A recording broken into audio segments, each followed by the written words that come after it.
what's up guys? Will here. Welcome to Modeling from the Ensign's Chair. This is not a part of the 1/1400 scale Enterprise C build. Technically it is, but I'm doing this as a separate video because I want to show everybody how you can budget build your own backlit display screen. This is an LCARS display I just built, and I'm going to show you how I did this. This hole up here is for the mounting rod for my Enterprise C when it's done. So technically this is during the build of the Enterprise C build, but I want to do this video separate because I know there's a lot of people that are probably interested in building their own backlit boxes and or display bases. And I figured I'd show you how I did this. It's real easy. It's not expensive. I did this for less than 30 bucks. So give me a minute. I'll put you on the bench. We'll get to work. Alright guys, so let's talk about the materials we're going to need to build this budget LCARS display case, or display base I should say, for any ship you want to do. I'm doing it for my 1/1400 Enterprise C build that I'm doing, but you can use this step for any backlit. This will work for any of the backlit displays if you want to do them. So at any rate, first thing you're going to need is you're going to need a shadow box. Now I got this one from Hobby Lobby. It's an 8x10, I believe. Let's see. Yep, it's an 8x10 box. You can get a little bit smaller if you want. You can go larger. I thought this was a pretty good size for the 1/1400. Maybe go a little bit smaller, or maybe I could have gone a little bit smaller, but that's okay. So anyway, you're going to need, this is a shadow box display. It had like a pin cushion or something in the back. I just pulled that out, and this is going to work for our base. And what we're going to do is put our display in here, and I'll show you how we're going to do that. But you're going to need one of these. This size normally runs $24.99. Now, like I said, you could probably go a little smaller. This would probably even be good for a 1/350 display, so maybe a little bit bigger than this. But you know, it's really all about what you want to go with, what looks good to you, and how big you want to go with it. So at any rate, I thought this looked like it'd be a good size for it. So 8x10 is what I'm using for this build. But you can definitely go bigger or smaller depending on what you want to do. So you're going to need one of these. Now, like I said, this is normally $24.99. I got it on sale at Hobby Lobby for like 13 bucks. So not too bad. The other thing you're going to need, I also got from Hobby Lobby, is you're going to need some styrene. Now, I would have preferred to have had the white styrene, but unfortunately all they had was this clear plastic sheet. They did have some white sheet styrene, but it was too small. It wouldn't have filled this box. So like I said, I could have gone smaller and it would have worked perfect for that. But I had already bought this box because I thought it would be easy for me to get the white sheet styrene. But anyway, so I've got this clear plastic sheet. I went with something a little thick. This isn't real thick, but it's thick enough that it's going to help support. Because what we're going to need to do is put our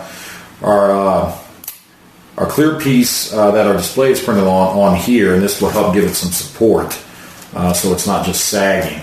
But so you're going to need some styrene, styrene or plastic sheeting like this. Something a little bit of thickness to it, 0.30. You can go a little thicker probably if you want, but I thought this was plenty thick enough to work for this application. So some of that. You're going to need a mounting rod. Now I stole this from my 1537 refit that I had no plans of building anytime soon, and actually may just end up being a parts box. So I stole this from it because the hole I was originally going to use was this one here, and it's way too big for this case because this glass extends in quite a ways into this, so this would not work because I'd have to drill through the glass, and I'm not trying to do that. So I'll save this for a later project, probably one of my 1/350 builds when I do them. But anyway, so I stole this one. It's a 1/4 inch, and it's got a hollow hole in the middle, so I can run my wiring down already. So it made sense to me just go ahead and take this from the refit kit. I'm not building it anytime soon, so I can drill the hole and avoid hitting the glass still and not have a problem with that. So you're going to need some type of mounting rod though. Like I said, this one's about a 1/4 inch thick, and it's a hollow tube, so that way I can run the wiring down it. The other thing is this piece here actually fits into the bottom of the model.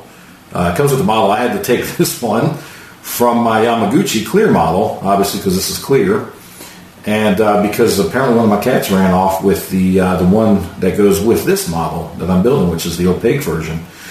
So I had to steal this from my Yamaguchi, which is fine because I'll probably do some different mounting style with that when I build that. So anyway, you're going to need this piece, and the great thing about this is that this rod, which is about a 1/4 inch, like I said, fits perfectly into here. Now there's nothing to stop it from sliding through. So what I'm going to have to do is epoxy this. I'll do a 5-minute epoxy. There's a bit of room around this, so I can get some epoxy in there. And I'll let this set up, and then that way all I've got to do is this will just stick right into the base of the model, and I'll still be able to rotate the model a little bit with it because it'll just spin on this. And this piece here will just stick into the hole I'm going to drill into the base. So that's the setup for that. So we're going to need those parts. You're going to need some lighting to put inside the box to backlight our transparency that we're going to do. And so just same cool white LEDs I talked about before during my build that I get from LED Supply. And again, all the links for this stuff I'll put in this one as well. I'm going to do this video separate from the build series, so that way if anybody's just interested in building one of these light boxes, you just watch this episode instead of watching the whole series. So anyway, I got the LEDs. I'll probably only need to cut these into strips with just 3 LEDs on each side is what I'm thinking. As bright as these were in the model, I'm pretty sure that's going to be enough to backlight this sufficiently. So we'll take a look at it and we'll see once we get to that. And obviously we're going to need some wire, so I'm going to use my wire wrapping wire again to wire these lights in. And the other thing we can't do without, we need a transparency, which you see here. Now these transparencies, I tried printing this myself. It didn't turn out too well on my inkjet, even though it's supposed to be able to print transparency. So what I ended up doing was I found a picture I wanted to use on the internet, and I got it sized using I use Publisher and just kind of insert the picture and kind of change the sizing on it until I print one and I check it against what I need it to fit into, in this case in this box.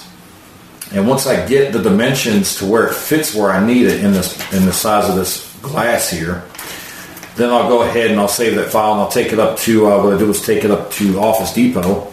Office Max, any place that does printing. You can take it there. It cost me $2 basically to have this printed on a transparency. And you'll see here in a little bit once we get this put in place that it's going to light up nice.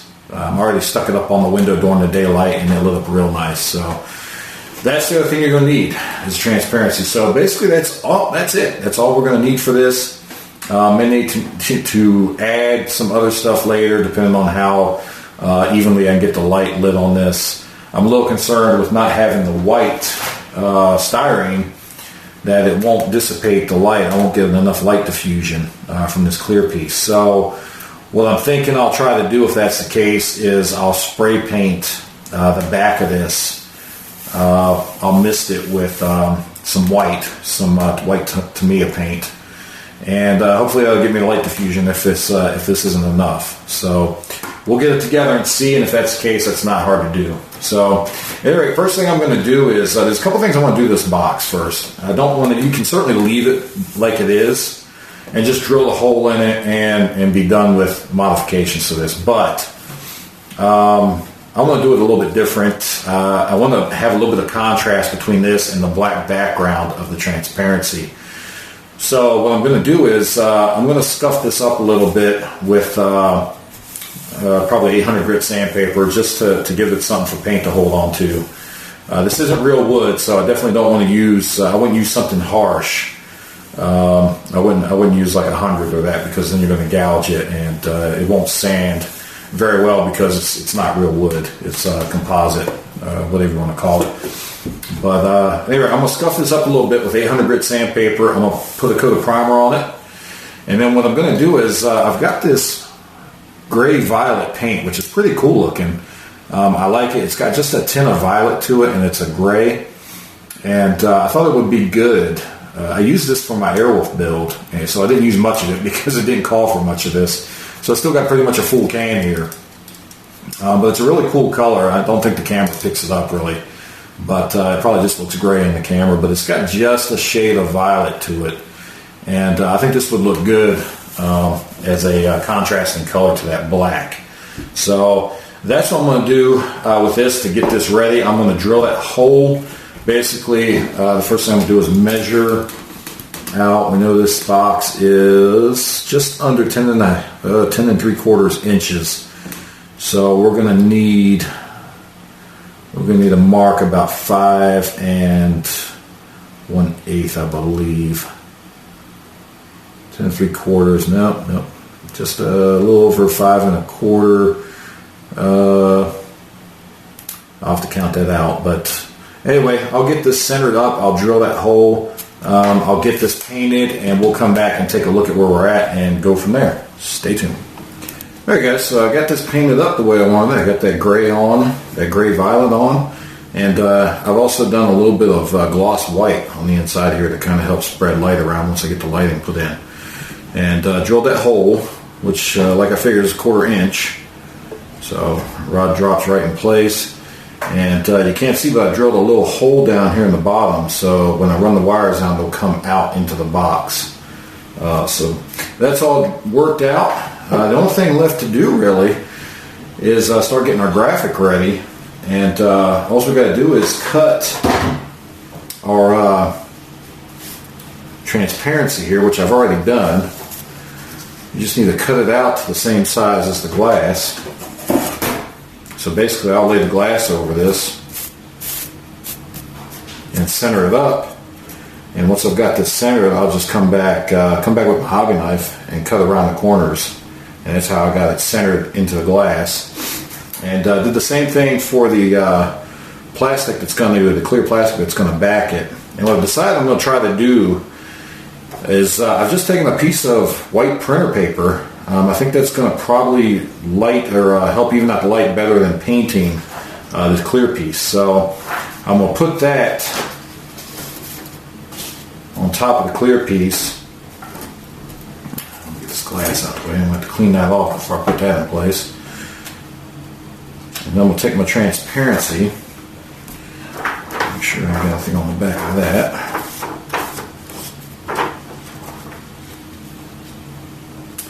I'm going to lay that on top of it. And you can see how with the light off, it's still going to give a nice presentation on there without even having the power on. So the backlight is just going to add to it. So what I'm going to do now is I'm going to get this glass cleaned up, get all the fingerprint smudges off, and I'm going to put this in place, and I'll get it set inside the shadow box here, and we'll come back and take a look at it. Alright guys, so let me head do a little bit of a change up here. I said I was going to try to use a piece of white printer paper. That I should have known that wasn't going to work. Basically the white printer paper, it made it look like it was printed on paper instead of a transparency.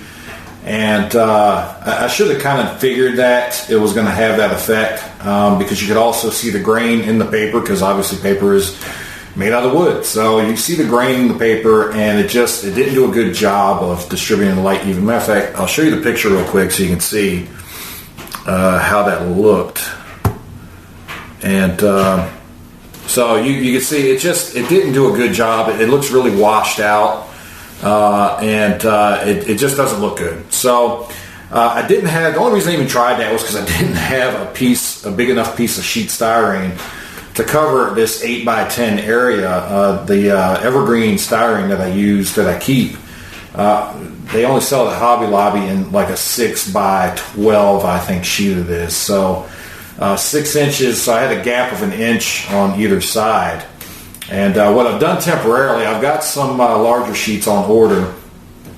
What I've done temporarily, just so I can finish up this video and show you how this is going to look, is I've just cut a 1-inch strip on each side to kind of fill that gap. And you're probably going to be able to see this seam here, but like I said, it's just temporary to give you an idea what this is going to look like. So what I've done is I've went and I've glued that to the plastic, the clear plastic backing. And I got so much crap on my counter at my desk here that it's getting all over it, but that's all right. I'm going to clean it off with some Windex before I put it on. But At any rate, so I've got this ready to go. If this was a single sheet, I would just put the single sheet on here and attach it, just glue it around the edges, just a little bit of glue, just enough to hold it in place is good enough. And so now that I've got that in place, I've also got my lighting worked out. And I said I was going to try to use 1 3-inch strip on each side. That didn't work. It just wasn't giving even light like I wanted. So what I ended up using was a single 3-foot strand of this. This is the Cool White LED tape from LED Supply. So I'm going to have to order another strip because I only order these in 3-foot strips. So I think I'm going to order a 6-foot after this. That way I've got plenty in stock and I can do another one of these without having to go back and order. But anyway, this is the frame. I mentioned that I painted the inside of the box white. I forgot this insert has to go in place. And I'm not too worried about painting it white. When I already did a test of this and the light looks good without painting this white. So I'm going to leave it alone. I have positioned the LED strip around the bottom edge because I don't want it right up next to the transparency, because then you'll probably be able to see the individual LEDs. So I've got it at the bottom of this. So basically all that's left is really just to assemble this once I've got this LED stripping in place. I've already got the box set up. I've got the transparency in here and getting all kinds of stuff in here with it. So anyway, the transparency is in place with the glass in the front. And the only other thing I got to do is take the styrene sheet that I just did, and I'm going to leave the clear backer up because I want that to help support the styrene, because the styrene is not very thick. Whereas the clear I can make it a little bit thicker and it gives a little more support. Because I don't want the styrene too thick. I think that this styrene, I think I said was 0. Let me look real quick. I think it's a 0.20.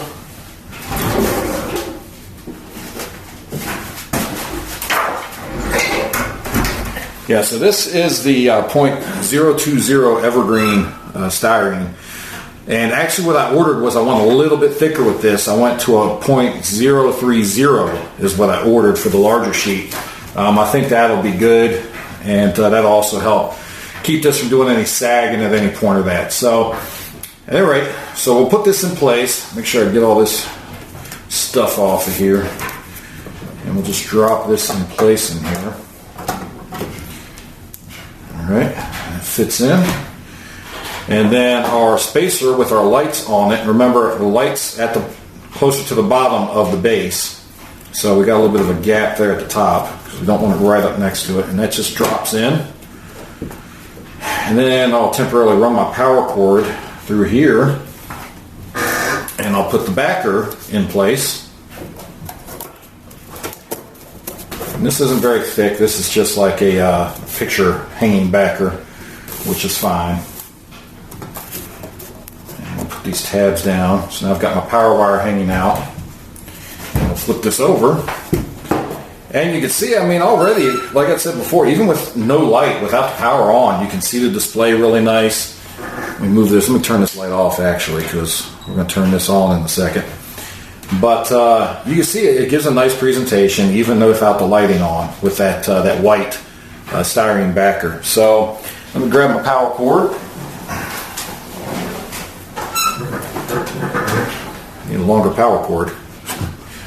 So let's plug this in. If I can get the cord up here. Plug this in and take a look. And there you go, you can see it. Let me close these blinds a second, get a little bit darker in here.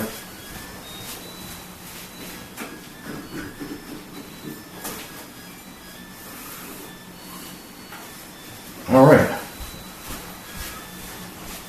So the camera does wash it out a little bit. Let me see if I can adjust this a little bit and maybe give you a better idea what the color looks like on it. Alright. So that's probably about as good as I'm going to be able to get it in the camera. But the camera washes it out a little bit. But trust me, looking at it here in person, it looks pretty good. I really can't even see the seam line hardly where I had to join the pieces of styrene at. But I'll take pictures of this and post them. I've already posted a couple on the Facebook page. I'll put a couple. I'll also post them at the end of this video, and you can actually get a better idea, because I can take pictures of this better than I can show it in the video camera. The camera just washes it out a little bit too much, and I don't know the video settings to change it so that it picks this up better, but the camera I can work with a little more. So at any rate, like I said, I mean, this entire thing, the LED tape, which I keep here, but if you had to buy it separately, I think that runs me about $10. This display ran me about, or the case itself ran me, because it was on sale, about $13-14, normally $24. And then to get this image printed at Office Depot only cost me about $2.50. I got 2 of these for less than $5, I'll put it that way. So altogether, this cost, probably you can do this box for about $25 to $30, maybe $35, depending on whether you can catch one of these cases on sale. And so it's pretty inexpensive compared to some of the cases you see out there that are going for, $80, $100, even more. And to me, it looks really nice. Like I said, in person, it looks a lot better than it does in this video right now. But actually, since I turned the light on, it seems like it gives you a little bit better idea of the color. So at any rate, I like the way it turned out. It's going to look good with my model, and I'm happy with it for the price. So, it's up to you. Make your own decision. Build one if you think this will work for you. If you want to go a little more high dollar, then go a little more high dollar. But I plan to do a couple of these, and I don't want to have to order and buy a whole new one for every model I do. So it's really nice to be able to do these and not spend a lot of money on them. So at any rate, that's pretty much it, guys. I just wanted to put out a video showing you how you can build your own backlit LED display using any image that you want, really. This is the L-Cars, and then you can just do graphics. Again, at the end of this video, I'll put some pictures. I actually went through a couple different images that I was thinking about using off the internet. So at any rate, it's looking good to me. I like the way it turned out, and really that's all that matters. If you if you do this and it turns out good to you and you're happy with it, then that's all that matters. So anyway, guys, again, thank you for watching my videos. I appreciate, again, all the subscribers, all the new subscribers. Had a ton of new subscribers. Hopefully little videos like this are something that you can really get some use out of, regardless of what type of model you're building. This type of application can apply to anything: Gundams, Star Wars, God forbid. But anyway, I'm a Star Trek guy. I like Star Wars too, but I've always been a Star Trek fan. So at any rate, guys, again, thank you for your support. Thank you for watching these videos. If you don't want to subscribe, please at least hit that like button. Maybe leave me a comment. Let me know, how I did, or what you think, or if you got anything out of it. But again, thank you to my supporters, and thank you to my sponsors, Cass over at Lake Monster Details, who I just spent a lot of time talking to last night. It's always good to talk to him and work out some things. He's got some great things in the pipeline that are going to be coming out. So please keep your eye on LakeMonsterDetails.com for all the new stuff he's got coming out. And also Gus over at G-Cows. He's always working on new decals, and he does a lot of custom stuff too. So if you need custom stuff done, please hit him up. All the website links for that are down in the notes below. And again, thank you to everybody. Until next time, keep modeling.